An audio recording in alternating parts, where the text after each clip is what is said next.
نگاه کنید دوستان، ببینید تقاطع دوتا راه و دوتا روده. خب کاملا سنگا رو نگاه کنید، کاملا تراش خورده.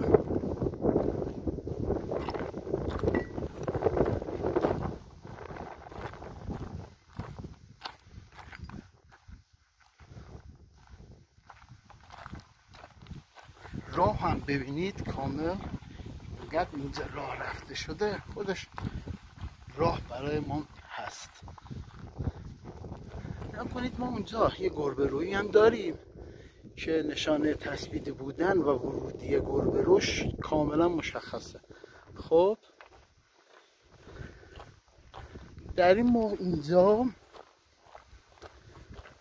دقت کنید، ما سنگا رو به حالت تله آماده باش گذاشته شده. نگاه کنید،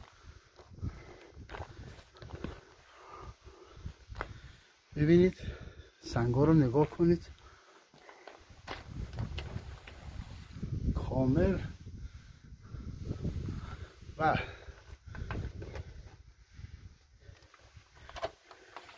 ببینید باید سینه خیز برسیم، از اونجا میره پایین که دیگه با امکانات که امروز نداریم بعدا فیلم تکمیلی این مکان رو میذارم براتون دوستان، حتما میذارم.